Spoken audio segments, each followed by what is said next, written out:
Episode के starting में हमें एक लाल आसमान दिखाया जाता है और फिर खून से लथपथ जमीन में एक आदमी बैठा हुआ है और वो कहता है कि यहाँ पे हर चीज सिर्फ और सिर्फ लाल हो चुकी है।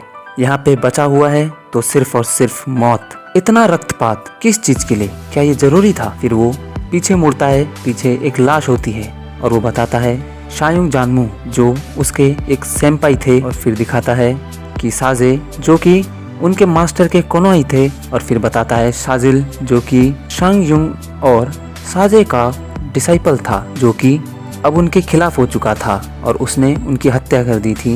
वो कहता है कि ये सब अब मर चुके हैं। वो कहता है 20 से ज्यादा सेक्टर्स, जिसमें 10 सबसे बड़े सेक्टर्स उनके द्वारा बनाई गई अल्टीमेट मिलिट्री यूनिट जो कि एलाइट से अलाइट सोल्जर से लड़ने के लिए बनाई गई थी, वो सब चुनमा से लड़ाई के बाद अब सिर्फ बची है तो सिर्फ और सिर्फ तबाही।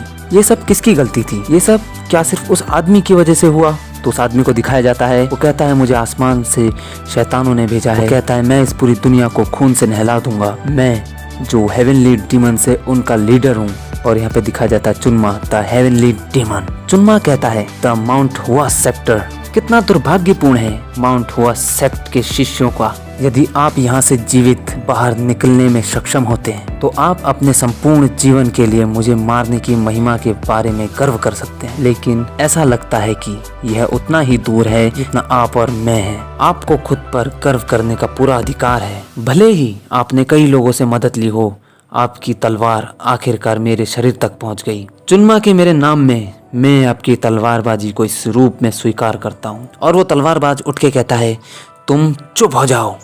और चुनमा कहता है कि मैं ये माउंट हुआ सेक्ट के तलवारबाजी को सबसे महान घोषित करता हूं।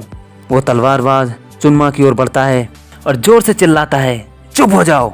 और चुनमा कहता है ये कितनी शर्म की बात है कि मैं तुमको सिर्फ एक और दिन दूं तो मैं वास्तव में चुनमा के नाम का एक आदमी बन पाता। वो तलवारबाज चुनमा की ओर आगे बढ़ता है, लेकिन यह मेरी डेस्टिनी होनी चाहिए। माउंट हुआ के शिष्यों को याद रखा जाएगा। यह अंत नहीं है, डीमंस वापस आएंगे और जब ऐसा होगा तो दुनिया पर सिर्फ और सिर्फ डीमंस का राज होगा। जब चुनमा ऐसा कह रहा होता है तो तलवारबाज उसकी ओर बढ़ता है और चुनमा आगे कहता है और कोई नहीं रोक पाएगा। इतना कहते कहते वो तलवारबाज चुनमा का गला काट देता है और हमें दिखाया जाता है कि चुनमा का गला कट चुका है, वो जमीन पर पड़ा हुआ है। और हमें उस तलवारबाज की आवाज़ आती है जो कहता है ये जंग अब खत्म हुई और एक अटल मृत्यु मेरी ओर बढ़ रही है। माउंट हुआ सेक्ट के हर एक व्यक्ति ने यहाँ पर अपनी ज़िंदगी गंवाई है और माउंट हुआ सेक्ट को फॉलो करने वाले लोगों ने भी यहाँ पे अपनी ज़िंदगी गंवाई है। और यहाँ बचे हैं तो सिर्फ और सिर्फ पावरलेस बच्चे। माउंट हुआ सेक्ट में ये जो भी रक्तपात हुआ है, क्या इसका कोई अर्थ भी बनता है?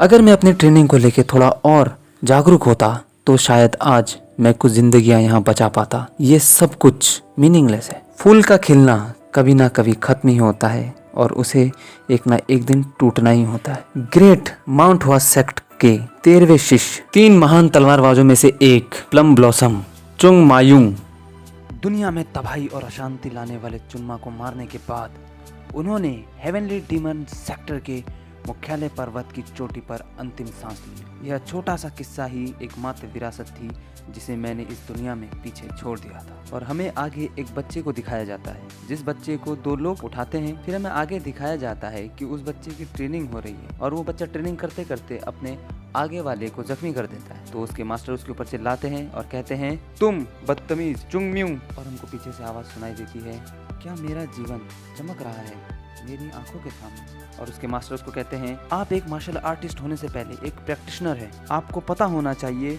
कि नैतिकता के बिना शक्ति को केवल हिंसा माना जा सकता है। तो वो लड़का कहता है ये फिर से शुरू हो गए। हमको आवाज़ सुनाई देती है, वो कहती है हालांकि मैं माउंट हुआ सेक्ट का शिष्य था, पर मैं संप्रदाय की शिक्षाओं का पूरी तरह से पालन नहीं कर सका। मेरी प्रतिभा के कारण मुझे अवांछित ध्यान मिल रहा था, लेकिन वास्तव में मैं माउंट हुआ सेक्ट में एक धोखेबाज मात्र था। मुझे तब एहसास क्यों नहीं हुआ ये सब कुछ माउंट हुआ सेक्ट से आया था। और हमको किसी की आवाज़ आती है जो कहता है क्या तुमको अपने अतीत का पछतावा है? तो चुंग म्यूंग कहता है मुझे अपने अतीत का पछतावा है। यदि केवल मैं माउंट हुआ सेक्ट की शिक्षाओं का पालन करने में अधिक समर्पित होता और अगर मैं अपने से थोड़ा सा भी मजबूत बन पाता तो मैं इस भयानक अंत को बदल सकता था। और हमको उनकी आवाज़ दोबारा सुनाई देती है जो कहते हैं, पछतावा करने की कोई आवश्यकता नहीं, माउंट हुआ सेक्ट जारी रहेगा चाहे जो हो जाए। और हमें दिखाया जाता है कि एक लड़की के सर में जोरदार वार होता है और इसी के साथ ये एपिसोड यहाँ खत्म हो जाता है। अब हम मिलेंगे आपके साथ आगे के एपिसोड में, तब तक के लिए बाय बाय।